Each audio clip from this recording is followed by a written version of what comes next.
Hello and welcome to Labour Lens. I am Sharon Ijason. On this week's edition of the program, we'll be focusing on financial workers in Nigeria, the several challenges they are faced with and possible solution. We would also have a special mention on the national president of ASSBIFI, Comrade Oyinkansola Olasanoye, who just served out of office recently. We will be right back.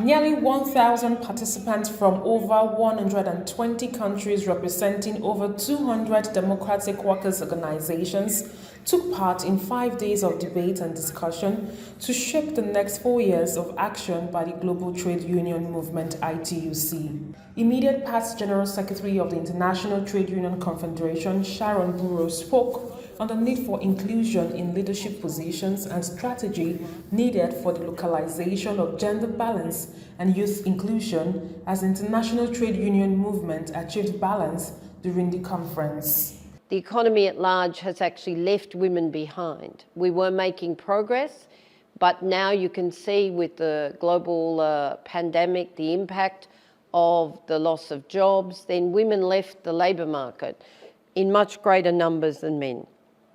Women are overrepresented in low-paid occupations, even those occupations that were seen to be the bedrock of our societies during COVID-19, the healthcare professionals, the retail professionals, people who work in services right across the board.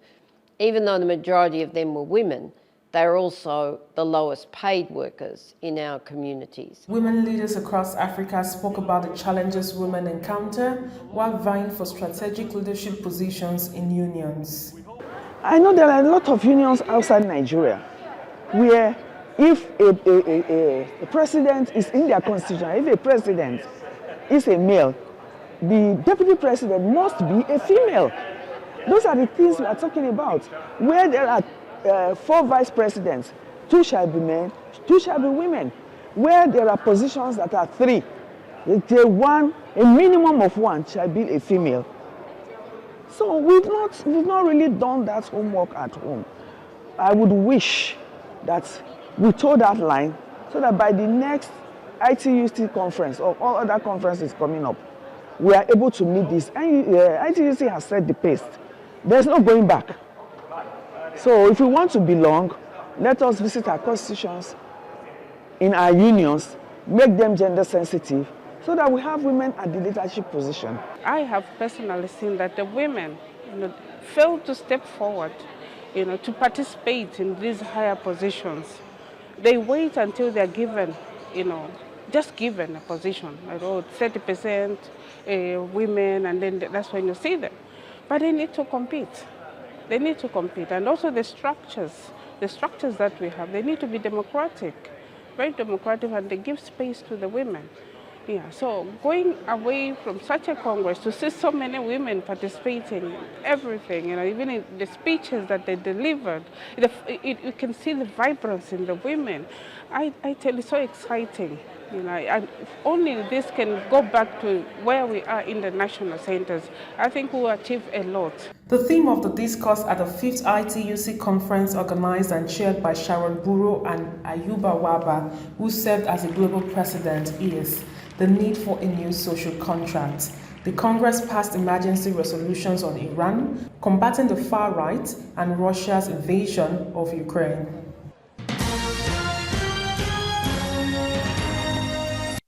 The national president of the Nigerian Union of Teachers, Audu Amba, has promised Nigerian teachers adequate representation at all levels. Speaking at the Thanksgiving service held in his honor, he called on the federal government and other stakeholders to ensure training of teachers across the country.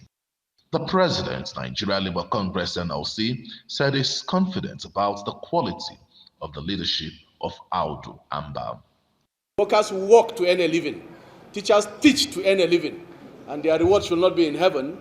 Their reward should also be here on earth.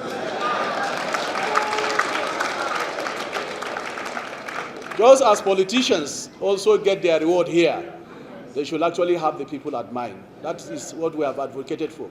And globally, that is the standards of what union stands for. Unions is an organization of workers independent. Government should realize that we should talk education, drink education, eat education, sleep education, wake up education. That is just the key. Education sector should be given the priority it deserves. The UNESCO benchmark. Everybody is aware of the UNESCO benchmark in terms of funding of education. Are we doing it? We have left what we're supposed to focus on, doing what is not really important. Government spends a lot of money in issues. Government spends a lot of money in terms of tackling security. If they had provided sufficient education for Nigerians, they will spend less. If Nigerians are well educated, they will go out of their way and fend for themselves. Well, for me, I like it. I like the idea. Because the fear of that new currency makes some people that are holding money, they don't know what else to do.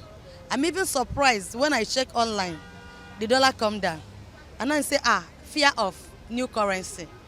It's an encouragement. It's an encouragement. Because so many of our politicians that hold money and hide it, they will learn their lesson. Because they don't believe, what can I sacrifice for my country? They're always looking at what I can gain and help myself. What have you sacrificed? What have you done for your country? Our people don't have such mind, such hearts. So I love the idea of that new Naira note because it will teach some of us lesson, okay? At least whenever you are doing something, stop hoarding money, stop hoarding the currency. Many people are suffering and you're hoarding it. It's very nice, it's very good. I love it very well. At least the government have taken a good steps on giving us something better for the country. No, it won't affect anything. Like what I am seeing here, at least it will give us a more boost in economy with this, and also it will help other people to at least to differentiate what is good and from what is bad. And also it is going to reduce the counterfeit in market and other stuffs. So I really want to thank the government for what they have done. I really appreciate their effort with this. It's beautiful, it's quite fine.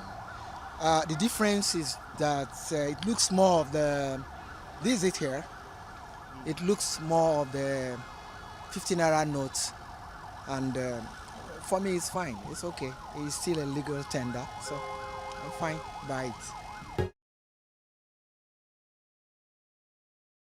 On the profile interview segments this week, I'll be speaking with the immediate past national president of ASSBIFI, Comrade Oyinkansola Olasanoye. She brought us up to speed on what she was able to achieve for the union in the last 6 years. She also spoke about what workers should be expecting from the sector and also made her own comments as regards the cashless policy proposed by the Central Bank Governor of Nigeria. It's good to have you on the program. Hello, good day, how are you? I'm good, and congratulations on a successful outing at the last delegate conference in Ogun State. Thank you, we bless God for that opportunity.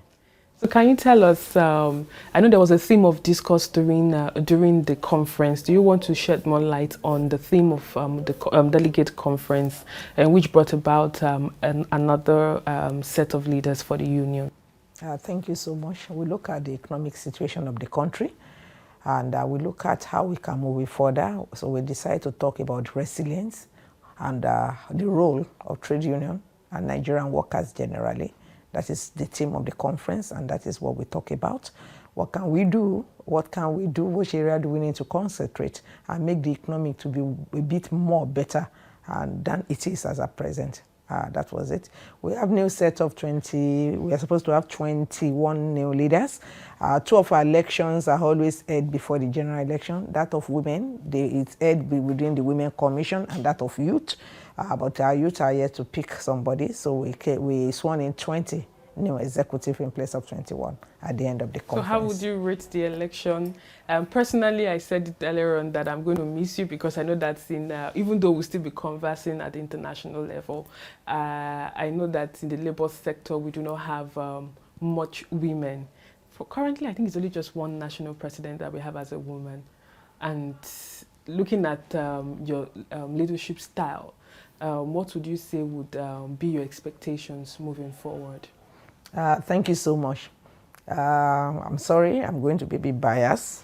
When men felt that we will not be able to deliver as leaders, which has been the source, one of the reasons for the glass ceiling, but to the glory of God, all of us that have been given opportunity, you will see that we have more female managing directors, executives in the financial sector now, and in most organizations.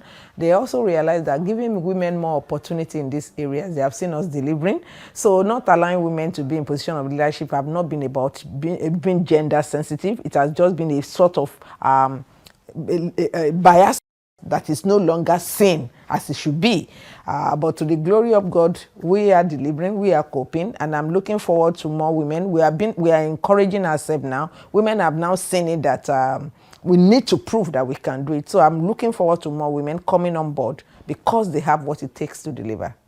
Then would you say that there's any challenge in the labor sector as regards women coming out to take position, you know, that sensitive position as regards being the national president, being a treasurer, and being a secretary? Currently, we do not even have any secretariat that has a woman as the general secretary or the secretary general. I don't know if we do not have women that have that capacity to actually do the job.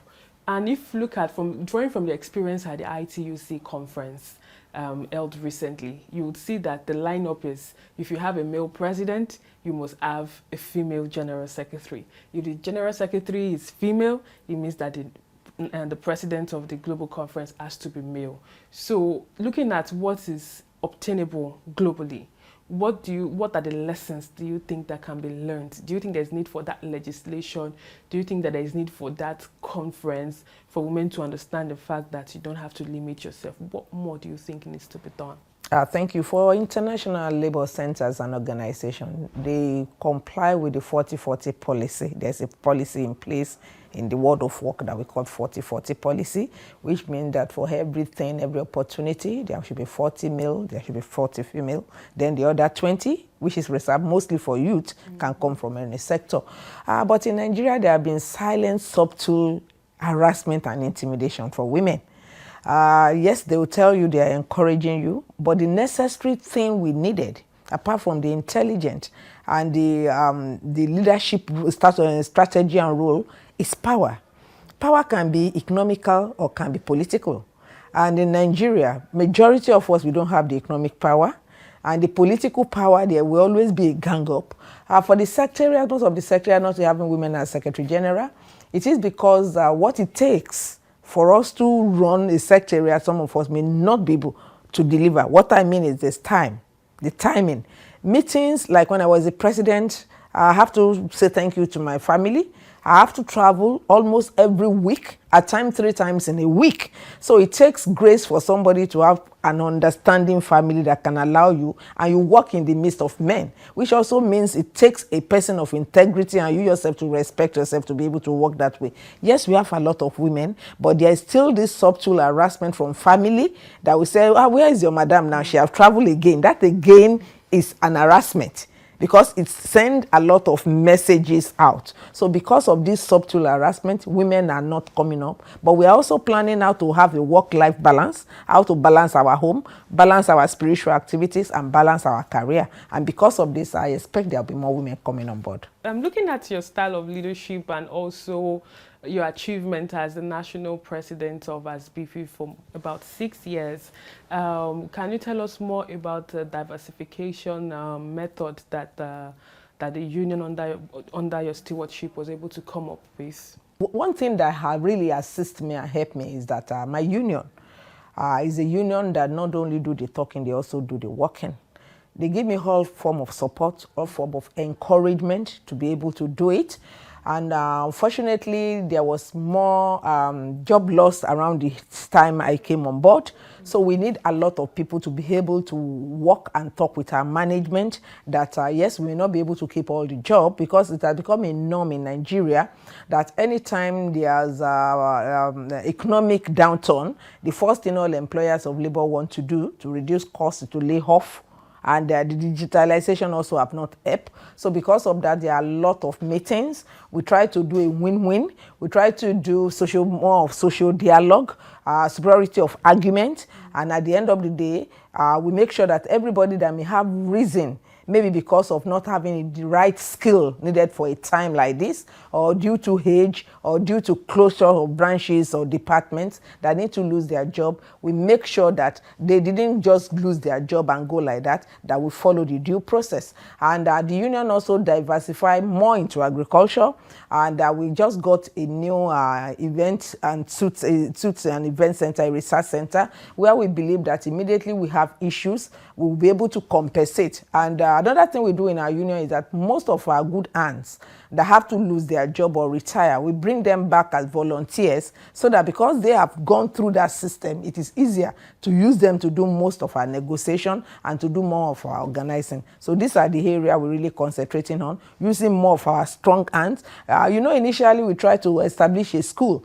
which Nigerian policy did not help us with. We call it School of Banking Honors, where we felt that retired and ex-bankers, ex-financial institution workers should train the incoming one, so that they will have the hand-to-hand professional and ethics of the job. But because of the stamp duty, ownership and co, we're not able to really work seriously on that. So that's another area we try to diversify. But because of the stamp duty issue, who is the owner of stamp duty is controlled, despite that stamp duty revival of the law that bring about stamp duty is from that School of Banking Honors. So that's one area. So we work more on our hold hands to come back and share the experience, because in the banking sector, we have more of casual workers, and some of these workers need somebody to really tutor them so that they can understand the ethics and the professionalism of the job. So that's an area we try to diversify. We are still doing it, but not as much as we expected. Then our agriculture, our farm, then our suit and event center, so that we can have extra source of income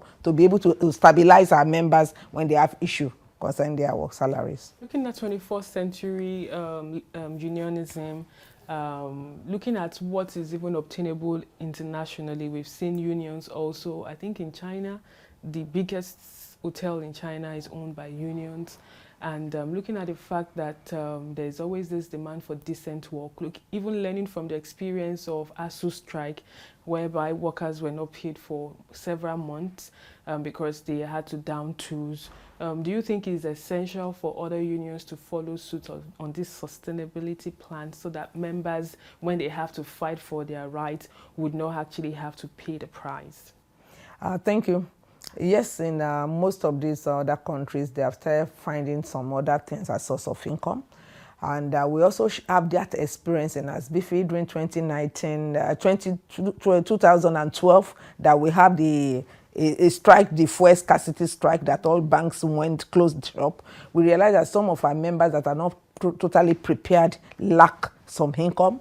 Also during the EndSARS protest and the COVID area, we realized that some institutions felt that yes, we have a deal with NECA and federal government that our members were paid salary, but staying at home, you are receiving salary, because some of us, we work, because the banks, initially we are not treated as part of the essential services, but later we were treated, the financial institutions. So you have friends that have this, Nigeria, we have this dependence family setup. So we realize that we need, from that going ahead, we realize that we need to find a way that we should have extra source of income. So because of that, that's why we went into the hotel business. Yes, we have a research studio for students coming to banking. We also have this farm. I talked to you about farm. We have a lot of harvest from the farm that we share among our members. We harvested cassava, we do gari, we shared, we did yam, we shared. So because of this, we are also encouraging our members that if we can do it, you too can take part of the land and go into farming. So we do a lot of this thing to find a way to have other source of income, and we train our members that with the present economic situation in the country, we don't need a single stream of income, we need several. So the union is also practicing what they are telling their members to do. Your timeline as the president of ASSBIFI, would you say that there's anything that you would have loved to achieve that you're not able to achieve within those period of years? Yes. My greatest regret is that within my 6 years, I couldn't put in place a renewed collective bargaining agreement for the sector. Majority of our employers believe in individual staff handbooks and company policies. We have a sectorial collective agreement, that bind everybody working in the financial sector, but that current agreement is was put in place without considering the present world of work. That agreement does not consider remote working. It does not consider the way we work with digitalization now. Among other, it doesn't consider this our ability to disconnect. You know, the current world of work before now says you resume like 8 a.m. and close 5 p.m., 9 working hours. But as at now, there is no longer a working hour. Even when you are on leave, somebody will send you a message on your telephone or your WhatsApp, a client will call, a customer will call, all this we do. But this and the condition binding it are not in this current collective agreement. So we try our possible best to put in place a collective agreement that show the current world of work, but it was not easy for us to sign it. So I thank God we are able to sign the one that affected the non-permanent, the casual workers, the operational guidelines, but the one that affected the core employees, we have not been able to do it. But I trust my successors. My successor coming and everybody in the committee, because leadership is a continuity thing. All assets and liabilities are handled by the incoming president, and I trust him. He was my deputy president, one of my deputies. The deputy president won, so we have been working together for the period, even for the 6 years. It was the welfare officer for the first 3 years and the deputy for the last 3 years. So he has been trained and put through the process. And most of the meeting we have been going to, we have attended together. So I know he will conclude it, he will perfect it. So what should be the expectation of your members as regards having a collective, a universal collective bargaining agreement for the sector? My members feel that that is the right thing, because when you look at individual banks or financial institutions putting in place a staff policy, there are some things that are not adequately captured. So we all look toward it, and together we know we can get it done. We are trying as much as possible to work within the country on it, but we have also decided that if we can't work on it within the country, because it's part of the convention of the International Labour Organization, we also need to take it out to let them realize that we are having this problem and have an international assistance to get it done. So our members are looking onto all these options, and they know we'll get it done very soon. Finally, looking at Nigerian financial sector, they've taken over the headlines in the last couple of weeks because of the central bank governor, Godwin Phillips, several policies that is proposing to the Nigerian government. Looking at the fact, looking at the most recent as regards withdrawal limits, getting to be more cashless society, what will be your position as regards this? How does it affect the Nigerian worker? How will it affect the ordinary citizens? But where a policy disadvantage outweighs the advantage, it becomes not useful to those that will put the policy in place to guide. This cashless policy is a wonderful policy because it will enable the government to monitor money in circulation. It will have reduced the cost of maintenance of the naira, because we work with a lot of mutilated naira notes in the industry, and it will also have helped us to curtail the issues of kidnappers and demanding for money, the insecurity. But unfortunately, everything needed for us to be able to have an effective cashless society have not been put in place. We still have a lot of a lot of section in the country that are unbanked Nigerians that still believe in the banking system. Those that believe in the banking system, the banks are not available in those environments, and even everything needed for this transaction, like electricity, like data, like even the knowledge, are not also available. So when you want somebody, and added to all this is the scamming and the fraudulent practices from some few Nigerians or non-Nigerians that is affecting people. So the trust needed for a cashless society, one, is not available. I could imagine now going to a Nigerian bank. We talk about work-life balance, and as ladies, we can only afford to do shopping once in a week or once in a month. And the maximum cash I can have on me is, let's say, 20,000. How many Nigerian pepper sellers will I give my card to? With PO, even POP are not having a limit. So all these have not been put in place. And most of the small and medium scale entrepreneurs in Nigeria, like the hairdresser, the barbing salon, yes, some of them are having trying to do transfer and co, but because at times the transfer bounced back. I've seen somebody that received an alert. At the end of the day, the money was not in the account. So until all these are put in place, we can't have a cashless society that will work as at present. So government will have called together stakeholders to discuss, to look at the loopholes before rolling out the policy. But just like the Nigerian government will have policies of assault most of the time, they will take decision before thinking about the disadvantage most of the time. So, but we look forward to a government that will first think, have a deep think. Yes, it's a good policy, but how is it implemented? How can it be implemented? What is the advantage? How does it affect Nigerians? Majority of Nigerians are uneducated. They are not. They don't have access to most of these facility. Their phones are not the one that can have applications on it. These are the areas and the government, no electricity, and most places they don't have the necessary network. So the government need to look into this before just coming up, because the majority of the billionaires and multimillionaires in Nigeria that may think this one will affect were those that can afford all the necessary applications, and they are ready and they'll be willing to pay their little tax attached to it. But the masses of Nigerians, the highest number of the population, will suffer from this policy in a time like this. Thank you very much for your time. Still looking forward to other conversations. Thank you, ma'am. In the coming days. And that's all we can take on today's edition of the program. Join us next week for a fresh edition of the show. I am Sharon Ijadson. Thanks for watching, and remember that labor creates wealth.